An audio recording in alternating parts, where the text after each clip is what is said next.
नमस्कार डियर एमआरियंस। तो आज आप सभी आ गए हो। तो आज हम स्टार्ट करने वाले हैं इलेक्ट्रिक फील्ड। इससे पहले इंट्रोडक्शन था चार्जेस का, कूलम्स लॉ था, फिर सेकंड वीडियो में लिमिटेशंस थी। ओके, अब हम स्टार्ट करेंगे इलेक्ट्रिक फील्ड कि एक्चुअल में इलेक्ट्रिक फील्ड होता क्या है। चार्जेस पढ़ लिया, कूलम्स लॉ पढ़ लिया, अब देन इलेक्ट्रिक फील्ड। तो बिना किसी देरी के स्टार्ट करते हैं। तो let's together make our achievement real. Let's get started. अब देखो इलेक्ट्रिक फील्ड होता क्या है। इलेक्ट्रिक फील्ड इसे हम थोड़ा ऐसे समझते हैं कि बचपन में एक मैग्नेट से आप खेले होंगे। एक मैग्नेट होती थी इस तरीके से, ये मैग्नेट है रही, ओके, और एक मैग्नेट होती थी इस तरीके से। तो मुझे ये बताओ कि अगर तुम इतनी दूर से यहाँ से इस मैग्नेट को लेके बैठोगे तो क्या ये अट्रैक्ट होगी? मतलब इस पे कोई फोर्स लगेगा? नहीं लगेगा। लेकिन जैसे ही से तुम थोड़ा पास लेके आओगे और तुम इतना नजदीक ले आओगे इसे, तो अचानक से तुम्हारे हाथ से मैग्नेट छूटती है। ऐसा लगता है कि कोई इसे खींच रहा है ना, राइट। जैसे मान लो कि ये मैग्नेट है, ये वाली मैग्नेट है और ये मैग्नेट है, ओके। तो ये मैग्नेट है, इससे मैं इसे दूर रखती हूँ, ओके। नेक्स्ट क्या है, जैसे इतनी दूर रखूंगी तो कुछ नहीं होने वाला, लेकिन जैसे जैसे मैं इसे पास लाऊंगी तो एक फोर्स, मतलब ये मैग्नेट मेरे हाथ से अपने आप ही छूट के इससे चिपकेगी, ओके, चिपकेगी या फिर इससे दूर भागेगी।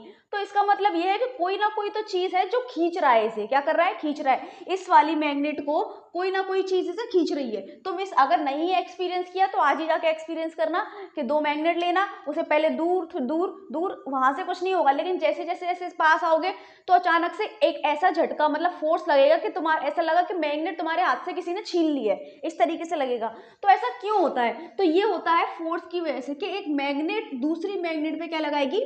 फोर्स लगाएगी। अब इस चैप्टर में मैग्नेट कहाँ से आ गया? तो इसीलिए मैं एग्जांपल लेके समझा रही हूँ। देन आप चलेंगे चार्जेस, बिकॉज चार्जेस का तो हम आंखों से देख नहीं सकते, राइट, क्योंकि हमारे पास हम कहीं से टेस्ट चार्ज थोड़ा लेके आएंगे, फिर वो ये हमारे लिए पॉसिबल नहीं है, लेकिन मैग्नेट का तो पॉसिबल है ना।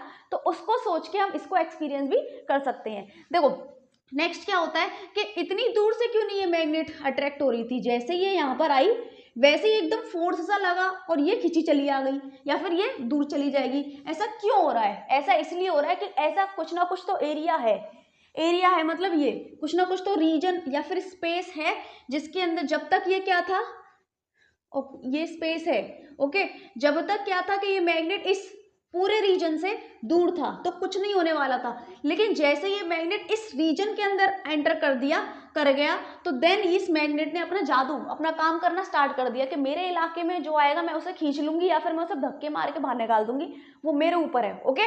तो ऐसे ही अब मैग्नेट का आपको समझ में आ गया। तो इस तरीके से मैंने मैग्नेट का इसलिए समझाया ताकि मैं चार्जेस का आप समझाऊं तो आपको समझ में आ जाए। तो देन चलते हैं चार्जेस पर। अब मैग्नेट की बात, तो अब इस चीज को थोड़ा ध्यान में रखना कि जब दूर होगी चीज तो फिर वो अट्रैक्ट नहीं होगी, मतलब जब उसमें कोई फोर्स नहीं लिखेगा, लेकिन जैसे वो पास आ जाएगी तो हमें एक फोर्स सा फील होगा या फिर, है ना, तो फिर उसको बोलते हैं हम मैग्नेटिक फील्ड। लेकिन अभी हम यहाँ पर इलेक्ट्रिक फील्ड पढ़ रहे हैं, तो चलो चलते हैं इलेक्ट्रिक फील्ड पे। क्या है कि मान लो ये चार्ज है, क्या है?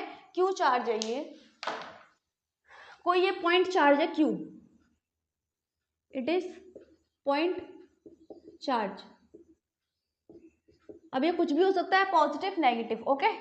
देन नेक्स्ट है, अब हम यहाँ पे क्या लगेंगे, जैसे हमने एक मैग्नेट रखी वैसे ही हम यहाँ पे एक क्यू नॉट चार्ज रखेंगे जिसको हम क्या बोलते हैं? Test charge. क्या रखेंगे? Test charge, okay. Test charge को क्यों ले रहे हैं? टेस्ट चार्ज क्या होता है? टेस्ट चार्ज क्या होता है? बहुत ज्यादा छोटा चार्ज होता है जिसका मैग्नीट्यूड बहुत छोटा होता है, और ताकि ये अपनी इलेक्ट्रिक फील्ड प्रोड्यूस ना कर पाए। इस चीज का मतलब क्या है दीदी? इसका मतलब मैं भी समझाऊंगी। अब देखो ये चार्ज है क्यू, अब ये भी अपने अराउंड क्या बनाएगा? Electric field. जैसे मैग्नेट अपने अराउंड क्या बना रही थी? मैग्नेटिक फील्ड बनाएगी, तो ये अपने अराउंड कौन सा रीजन बनाएगा? इलेक्ट्रिक फील्ड का रीजन। अब जैसे ये क्यू नॉट चार्ज क्या था? दूर था, तो इस पे फोर्स लगाएगा ये, लेकिन इतना ज्यादा इंपैक्टफुल नहीं होगा वो। लेकिन जैसे जैसे हम चार्ज को इस पास में आ जाएंगे, पास में लेंगे और इस रीजन के अंदर आके हमने रख दिया, क्या रख दिया? इस रीजन के अंदर आके हमने रख दिया, देन इस पे सडनली एक ऐसा फोर्स लगेगा कि ये धक्के मार के इसे बाहर निकाल देगा। क्यों? मान लो ये पॉजिटिव चार्ज है, ये इसे दूर भगा देगा इस तरीके से, यानी कि क्यू नॉट जो होगा वो फटाफट बाहर निकल जाएगा इसके फील्ड से। ऐसा क्यों? क्योंकि उसकी मर्जी, वो जिसको रखना चाहे और जिसको बाहर निकालना चाहे, ऐसा कुछ नहीं है, ठीक है। एक्चुअल में क्या होता है, पॉजिटिव चार्ज की इलेक्ट्रिक फील्ड लाइंस जो होती हैं, इलेक्ट्रिक फील्ड लाइंस को हम और अच्छे से नेक्स्ट लेक्चर में पढ़ेंगे, जिनकी प्रॉपर्टीज वगैरह हम पढ़ने वाले हैं। तो अभी फिलहाल के लिए समझो ये इमेजिनरी लाइन है जो कि बताती है कि हमारा रीजन कहाँ तक फैला हुआ है। लेट सपोज फील्ड लाइंस यहाँ तक है तो ये रीजन यहीं तक हुआ, ओके। फील्ड लाइंस यहाँ तक है तो रीजन पूरा यहाँ तक हो जाएगा। तो इलेक्ट्रिक फील्ड लाइंस अभी ऐसे ही समझो। तो जो क्यू पॉजिटिव चार्ज से जो फील्ड लाइंस निकलती है वो बाहर की साइड निकलती हैं। क्या निकलती हैं? बाहर की साइड, ये पॉजिटिव चार्ज से। इसीलिए जब भी कोई क्यू नॉट चार्ज आएगा तो ये बाहर की साइड धक्का लगाएगी। क्या लगाएगी? बाहर की साइड। लेकिन जैसे ही अगर हम एक नेगेटिव चार्ज ले लें तो उसकी फील्ड लाइंस क्या होती हैं? अंदर की साइड होती हैं। क्या होती हैं? अंदर की साइड। तो ये शो कर रही है कि जैसे ही कोई क्यू नॉट चार्ज आएगा तो ये फटाफट उसे क्या कर लेगा? अट्रैक्ट कर लेगा। क्या कर लेगा? अट्रैक्ट। तो इलेक्ट्रिक फील्ड मतलब वो रीजन है, वो स्पेस है या फिर वो जगह है जिसके अंदर अगर कोई दूसरा चार्ज आ जाएगा तो वो उसके अंदर धक्का खाएगा या फिर वो अट्रैक्ट हो जाएगा। यानी कि पूरा डिपेंड करता है इस चार्ज पर कि वो अलाउ करता है कि हाँ अंदर आओ, और लेकिन या फिर वो इग्नोर करता है कि बाहर जाओ, ओके। तो इलेक्ट्रिक फील्ड का मतलब ये है कि कोई भी चार्ज, कोई भी दुनिया में कोई भी चार्ज क्या करे? अपने चारों तरफ एक ऐसा स्पेस क्रिएट करे कि अगर कोई दूसरा चार्ज उसके अंदर आए, अगर कोई दूसरा चार्ज उसके अंदर आए तो ये इस पे फोर्स लगाए। क्या करे? इस पे फोर्स लगाए। तो इस फोर्स को हम इलेक्ट्रोस्टैटिक फोर्स बोलते हैं। तो इसी चीज को हम क्या बोलेंगे? Electric field, okay. अब जैसे ये चार्ज है, मैंने एक बात बोली कि दुनिया में कोई सा भी चार्ज के पास क्या होगी? अपनी इलेक्ट्रिक फील्ड होगी। अब इसके पास तो अपनी इलेक्ट्रिक फील्ड है जो मैंने बना दी, लेकिन दीदी इसके पास भी तो इलेक्ट्रिक फील्ड होगी क्योंकि है तो ये भी चार्ज, भले ही टेस्ट चार्ज है। मैंने स्टार्टिंग में ही बोला था कि टेस्ट चार्ज वो चार्ज है जिसका मैग्नीट्यूड बहुत कम है। तो इसका मैग्नीट्यूड रखने का एक मेन रीजन इसलिए ताकि ये अपनी खुद की फील्ड प्रोड्यूस ना करे। मतलब इसकी फील्ड इतनी कम हो, इतनी कम हो, इतनी कम हो कि हम इसे नेग्लिजिबल या फिर नेग्लेक्ट कर सकें, ओके। इसके कंपैरिजन में इसकी फील्ड बहुत कम हो, क्योंकि अगर ये भी अपनी फील्ड बनाने लग गया तो तुम सोचो, क्यू है, ये भी अपनी फील्ड बना रहा है, और क्यू नॉट है, ये भी अपनी फील्ड बना रहा है। तो जब ये इसके पास आएगा, है ना, तो ये तो बाहर फेंकेगा इसे। लेकिन जब इसकी भी तो कुछ ना कुछ इलेक्ट्रिक फील्ड होंगी, तो ये आपस में क्या करेंगी? आपस में टकराव हो जाएगा। इनमें क्या हो जाएगा? टकराव हो जाएगा, जिसकी वजह से कुछ डिस्टरबेंस आ सकता है। तो हमें तो सिर्फ इसी की इलेक्ट्रिक फील्ड पता करनी है। हमें तो सिर्फ इसके बारे में पढ़ना है ना कि इसकी इलेक्ट्रिक फील्ड कहाँ तक है या फिर ये कैसा बिहेव करता है इसके साथ। हमें इसका नहीं पढ़ना, हमें इससे कोई मतलब नहीं है, ओके। हम ये देखना चाहते हैं कि एक चार्ज दूसरे चार्ज पर क्या इंपैक्ट डालता है जब वो उसके एरिया में आ जाता है। एरिया मतलब जब उसकी इलेक्ट्रिक फील्ड के अंदर आ जाता है। इसीलिए हमें इसकी इलेक्ट्रिक फील्ड को नेग्लेक्ट करना पड़ेगा, तभी हम समझ पाएंगे अच्छे से कि एक्चुअल में हो क्या रहा है, ये इस पे फोर्स लगाएगा या फिर नहीं लगाएगा या फिर क्यों लगाएगा। तो इसलिए मेन रीजन टेस्ट चार्ज का यही है कि हम इसकी इलेक्ट्रिक फील्ड को बहुत कम कर देते हैं, मतलब इसका मैग्नीट्यूड बहुत कम होगा, देन हम बोल सकते हैं कि टेस्ट चार्ज है। तो ये हो गई सारी ऐसी बात है कि कोई भी चार्ज है दुनिया में वो अपना एक रीजन बनाता है कि ये मेरा इलाका है। अगर इसके अंदर कोई आएगा तो वो धक्का खाएगा, मतलब मेरी मर्जी चलेगी कि अगर मैं उसे अंदर लेना चाहूँ तो अंदर लूंगा, बाहर फेंकना चाहूँ तो बाहर फेंक दूंगा। तो ये वो रीजन है, ओके। तो इलेक्ट्रिक फील्ड क्या है? एक रीजन है किसी भी चार्ज के अराउंड जिसके अंदर अगर कोई टेस्ट चार्ज नामक चीज आती है तो वो उस पर इलेक्ट्रोस्टैटिक फोर्स लगाएगा, ओके। जस्ट लाइक मैग्नेट उसके अंदर आ गई थी तो उस पर फटाफट फोर्स लगा, या फिर तो अट्रैक्शन का या फिर उस पर रिपल्शन का लगेगा। ऐसे ही चार्ज के पास जब कोई चार्ज आएगा तो अगर वो उसके एरिया के अंदर है तो उस पर मर्जी वो उस पर फोर्स लगाएगा, या फिर तो वो उसे दूर भगाएगा या फिर वो अपने पास लाएगा, ओके। तो ये था इलेक्ट्रिक फील्ड का कॉन्सेप्ट। अब इलेक्ट्रिक फील्ड का कॉन्सेप्ट, अब मैं इसकी डेफिनेशन लिख देती हूँ जल्दी से।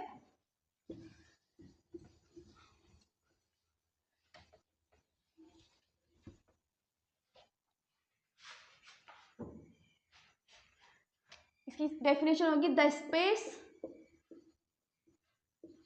और reason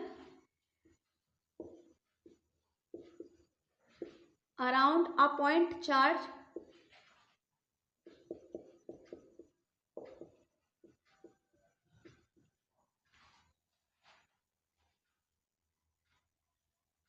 situated where a test charge यानी कि वो छोटा वाला charge, a test charge experience a electrostatic force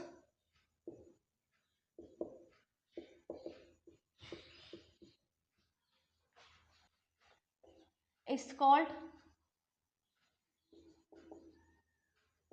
electric field at that point। तो ये है हमारी डेफिनेशन, द स्पेस और region around a point charge, यानी कि किसी भी पॉइंट चार्ज के अराउंड एक स्पेस यानी कि उसकी जगह खुद की, where a test charge experience electrostatic force, यानी कि अगर एक क्यू नॉट इसके अंदर आया तो उस पर क्या लगेगी, इलेक्ट्रोस्टैटिक फोर्स लगेगी। तो अगर क्यू पॉजिटिव हुआ हमारा तो इसकी इलेक्ट्रिक फील्ड लाइंस बाहर की साइड होंगी, राइट, इसकी इलेक्ट्रिक फील्ड लाइंस क्या होंगी, बाहर की साइड। तो मतलब क्यू नॉट अगर इसके पास आया तो ये क्या करेगा, ये इस आउटसाइड फोर्स लगेगा, यानी कि इसे धक्के मारकर बाहर निकालने की कोशिश करेगा। ओके, देन अगर नेगेटिव आया तो नेगेटिव वाला के मैंने बताया फील्ड लाइंस क्या होती है, अंदर फील्ड लाइंस होंगी अंदर। तो हमारा जो क्यू नॉट होगा, क्या होगा, क्यू नॉट वो अंदर जाएगा, यानी कि फोर्स ये इसे अट्रैक्ट कर लेगा जैसे ही वो उसके रीजन में आएगा। तो मतलब आपने पढ़ा था ना 9th में कि जो मैग्नेटिक फील्ड लाइंस होती हैं वो एक तरीके से डायरेक्शन बताती है कि नॉर्थ पोल हमारा कहाँ मूव करेगा। तो ऐसे ही कुछ इस तरीके का क्या है कि ये जो फील्ड लाइंस है, इलेक्ट्रिक फील्ड लाइंस जो है, ये हमें डायरेक्शन बता रही है कि हमारा क्यू नॉट, जो कि वहां पर नॉर्थ पोल था लेकिन यहाँ पर क्यू नॉट यानी कि टेस्ट चार्ज कहाँ मूव करेगा। ओके, ये है हमारा इलेक्ट्रिक फील्ड, मुझे लगता है आपको समझ में आ गया होगा। देन हम चलते हैं इलेक्ट्रिक फील्ड इंटेंसिटी पे। अब इलेक्ट्रिक फील्ड इंटेंसिटी क्या होती है, इलेक्ट्रिक फील्ड इंटेंसिटी। अब इलेक्ट्रिक फील्ड इंटेंसिटी क्या होती है, अब इलेक्ट्रिक फील्ड का कॉन्सेप्ट तो हमने पढ़ लिया कि हाँ ये होता है, स्पेस होता है, ये होता है, लेकिन अगर हमें कैलकुलेट करना हो, एग्जैक्टली कैलकुलेट करना हो तो हम क्या करेंगे। जैसे फॉर एग्जांपल अगर मैं यहाँ पर क्यू चार्ज ले लूँ और किसी सर्टेन आर डिस्टेंस पे, किस पे, आर डिस्टेंस पे इसका इलेक्ट्रिक फील्ड कैलकुलेट करना चाहूँ, क्योंकि इसकी मान लो इसकी फील्ड लाइंस इस तरीके से है, ओके, इसकी फील्ड लाइंस इस तरीके से बाहर की साइड, ओके, ऐसे।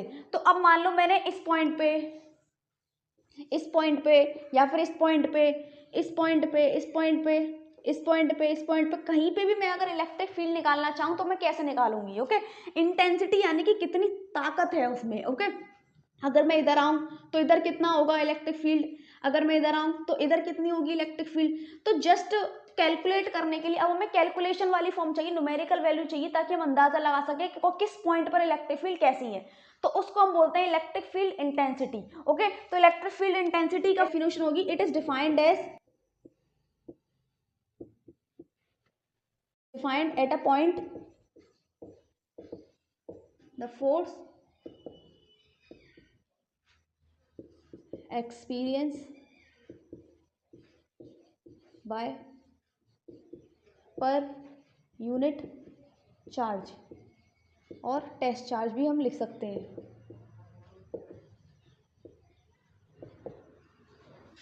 तो ये थी definition, it is defined at a point the force experience by per unit charge, या फिर हम टेस्ट चार्ज बोल देंगे। यानी कि हम इलेक्ट्रिक फील्ड इंटेंसिटी कैसे डिफाइन कर सकते हैं, इलेक्ट्रिक फील्ड इंटेंसिटी हम डिफाइन कर सकते हैं, it is the force experienced bye per unit charge, यानी कि force experience by per unit charge, या फिर क्यू नॉट लिख दो या फिर क्यू लिख दो। ओके, तो ये हमारा एक तरीके से इलेक्ट्रिक फील्ड इंटेंसिटी का फॉर्मूला बन जाता है कि electric field intensity at a point is the force experience by per unit charge. Okay, then ये है एक वेक्टर क्वांटिटी, क्या है ये, vector quantity, it is a vector quantity. ये वेक्टर क्वांटिटी है, क्यों, क्योंकि इसकी डायरेक्शन होती है, यस, इसकी डायरेक्शन क्या है, the direction is positive to negative. मतलब अगर हमारा क्या है, एक क्यू नोट रखा है, क्या रखा है, क्यू नोट, मान लो क्यू चार्ज रखा है पॉजिटिव, तो क्या करेगा, इलेक्ट्रिक फील्ड हमारी पॉजिटिव से नेगेटिव की तरफ जाएगी, यानी कि पॉजिटिव से बाहर निकलेगी और किस में एंटर करेगी, नेगेटिव में एंटर करेगी, इस तरीके से। ओके, जैसे भी समझाया था कि क्यू नोट चार्ज है, दूर पास आएगा तो ये दूर फेंक देगा, उसे क्या कर देगा, दूर, यानी कि पॉजिटिव चार्ज से दूर जाओ, और नेगेटिव चार्ज होगा वो अट्रैक्ट करेगा क्यू नॉट को, तो मतलब नेगेटिव चार्ज के पास आओ, इसीलिए हो गया डायरेक्शन पॉजिटिव से नेगेटिव, यानी कि पॉजिटिव से दूर और नेगेटिव के पास, तो इसलिए डायरेक्शन होगी पॉजिटिव से नेगेटिव। अब ये जो डायग्राम है वो हमें बाद में समझ में आएगा, जो हम इलेक्ट्रिक फील्ड लाइंस को और अच्छे से पढ़ेंगे। ओके, तो ये वेक्टर क्वांटिटी होती है, direction is positive to negative होती है। Electric field has same direction as force, यानी कि इलेक्ट्रोस्टैटिक फोर्स जिस डायरेक्शन में एग्जर्ट कर रहा है उसी डायरेक्शन में इलेक्ट्रिक फील्ड होगी। जैसे इलेक्ट्रिक फील्ड की डायरेक्शन, इलेक्ट्रिक फील्ड लाइंस की डायरेक्शन भी उधर होंगी। जैसे क्यू नॉट है, क्यू नॉट पॉजिटिव चार्ज के पास आया तो ये फोर्स आउटसाइड लगेगा, यानी कि इसे धक्का मारेगा। मतलब क्या होगा कि क्यू नॉट क्यू पॉजिटिव से दूर जा रहा है, क्या जा रहा है, दूर, तो इलेक्ट्रिक फील्ड लाइंस भी देखो दूर है। देन नेक्स्ट है माइनस क्यू, यानी कि नेगेटिव क्यू। तो अब क्या है, इधर क्या है, अब इलेक्ट्रिक फील्ड है। अब देखो क्यू नॉट चार्ज को जब तुम इसके पास लाओगे तो ये अट्रैक्ट कर लेगा, यानी कि इसकी फील्ड की फोर्स की डायरेक्शन इधर की साइड हो गई तो इसकी फील्ड की डायरेक्शन भी इधर ही होगी, तो इसीलिए इसकी फील्ड लाइंस अंदर एंटर कर रही है। ऐसे ही देखो पॉजिटिव चार्ज का क्या है, फोर्स बाहर जा रहा है, यानी कि क्यू नॉट पास में आएगा तो दूर जाएगा, तो इलेक्ट्रिक फील्ड लाइंस भी बाहर है। देन नेक्स्ट पॉइंट हमारा हो जाएगा इसकी एसआई यूनिट। अब एसआई यूनिट क्या होती है, एसआई यूनिट देखते हैं। अब इलेक्ट्रिक फील्ड का फॉर्मूला क्या था, फोर्स पर चार्ज पर यूनिट चार्ज। ओके, तो फोर्स की क्या होगी, न्यूटन, और चार्ज की क्या होती है, कूलम। तो इसकी हो जाती है हमारी न्यूटन पर कूलम, तो ये इसकी क्या हो गई, एसआई यूनिट। और वहीं अगर हम इसकी डायमेंशंस की बात करें, डायमेंशंस की बात करें तो फॉर्मूला लिखो दोबारा से, F is equals to F upon Q, is equals to F upon Q. तो F क्या है हमारा, F क्या है, F हमारा होता है फोर्स, तो फोर्स की डायमेंशंस होती है MLT minus two, MLT minus two होती है इसकी डायमेंशंस। अब चार्ज का क्या होता है, अब चार्ज का मैंने बताया था क्या होता है, I is equals to Q upon T होता है। ओके, तो I इंटू टी हो जाएगा Q, तो इसकी क्या होती है, A होता है एम्पियर, T, तो चार्ज की हो गई AT, क्या हो गई AT, तो ये यहाँ पे हो गया AT हो गया। ओके, देन इसे सॉल्व कर लो, इसे सॉल्व करके हमारा क्या आने वाला है, इसके सॉल्व करके आना है ML A इनवर्स हो गया, और T ऊपर आएगा तो क्या हो जाएगा माइनस का, और ये हो जाएगा पूरा टोटल माइनस का 3, ये हो जाएगा हमारा इस तरीके का। ओके, तो ये हमारी हो गई डायमेंशंस। तो इलेक्ट्रिक फील्ड इंटेंसिटी किसी भी पॉइंट पर कैसे पता करें, तो इसका फॉर्मूला होता है ये।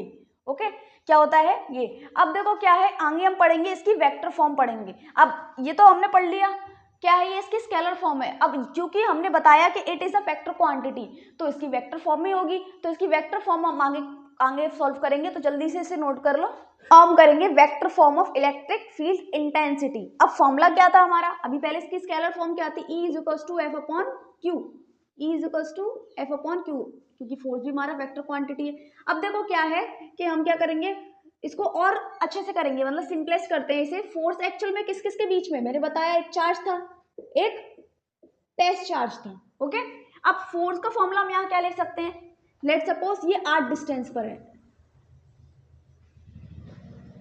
लेट सपोज ये r डिस्टेंस दूर है इससे। ओके, तो r डिस्टेंस दूर है, तो हम यहाँ कूलम्स लॉ लगा सकते हैं, F is equals to K Q not upon R square, ये मैं लिख सकती हूँ। तो मतलब फोर्स की जगह मैं पुट कर सकती हूँ K Q not upon R square into नीचे क्या है क्यू नॉट, क्या लिखेंगे क्यू नॉट, मतलब force per unit test charge. Okay, then है क्यू नॉट से क्यू नॉट कैंसिल, तो हमारा ये फॉर्मूला आ गया E is equals to K Q upon R square. तो ये हमारी हो गई स्केलर फॉर्म हो गई, वो भी सिंपलेस्ट फॉर्म में। अब इसी को हम वेक्टर फॉर्म में करेंगे। अब वेक्टर के लिए मैंने तुम्हें बताया था कि एक मैग्नीट्यूड होना चाहिए और डायरेक्शन होनी चाहिए। अब मैग्नीट्यूड तो हमारे पास है, स्केलर में मैग्नीट्यूड होता है, अब डायरेक्शन ऐड करनी है, तो फिजिक्स में डायरेक्शन ऐड करने का तरीका क्या है, सिर्फ और सिर्फ यूनिट वेक्टर।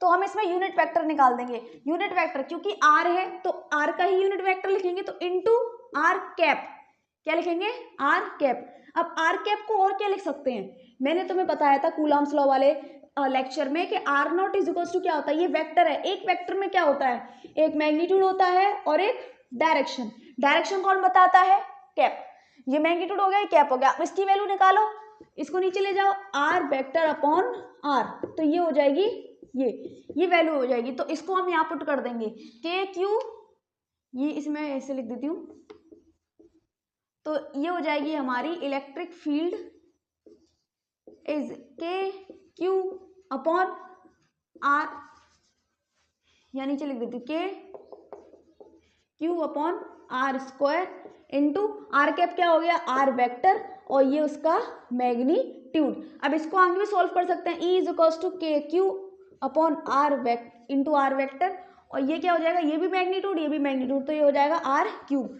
तो ये हो जाएगी हमारी वेक्टर फॉर्म। ओके, और डायरेक्शन तो आपको पता ही है इलेक्ट्रिक फील्ड इंटेंसिटी की, पॉजिटिव से नेगेटिव। ओके, यानी कि पॉजिटिव से दूर नेगेटिव के पास हो जाएगी हमारी, ये हो जाएगा हमारा, हो जाएगा। अब नेक्स्ट हम चलते हैं प्रिंसिपल ऑफ सुपरपोजिशन।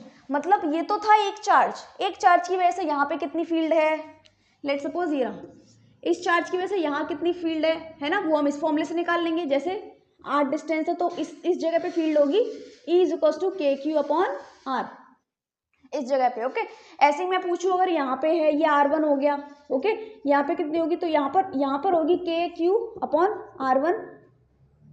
r1 का स्क्वायर, ये सब होने वाला है ना ऐसे ही। लेकिन ये तो अभी एक ही चार्ज है, एक चार्ज की वजह से यहाँ कहीं भी निकाल लो। लेकिन अगर कई सारे चार्ज आ जाए, ग्रुप ऑफ चार्जेस आ जाए, लाइक सपोज क्यू और फिर यहाँ पे लिख देते हैं क्यू, और फिर मैं बोलूँ इस पॉइंट पर निकालो इलेक्ट्रिक फील्ड, इन तीनों की वजह से इस पॉइंट पर है, कुछ याद आया? तो अब देखो एक्चुअल में क्या होता है कि मान लो ये पॉजिटिव है और ये क्या है, नेगेटिव। तो अब क्या होगा, तो इस चीज को सॉल्व करने के लिए हमें जरूरत पड़ी प्रिंसिपल ऑफ सुपरपोजिशन। तो हेडिंग लग जाए प्रिंसिपल ऑफ सुपरपोजिशन, ये रफ कर देती हूँ मैं।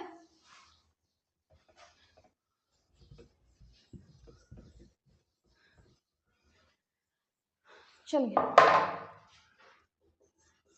प्रिंसिपल ऑफ सुपरपोजिशन, इसकी डेफिनेशन पहले हम लिख देते हैं कि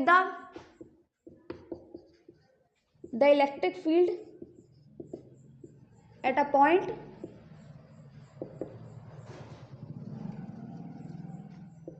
produced by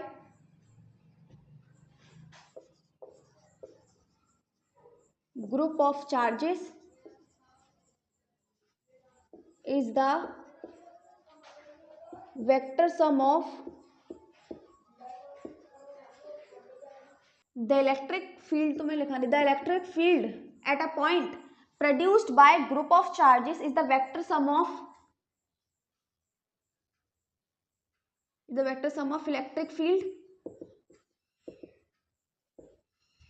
electric field produced by individual charge at that point। अब इसका मतलब हम समझेंगे कि जो इलेक्ट्रिक फील्ड है किसी भी पॉइंट पर, ये क्या है, इलेक्ट्रिक फील्ड।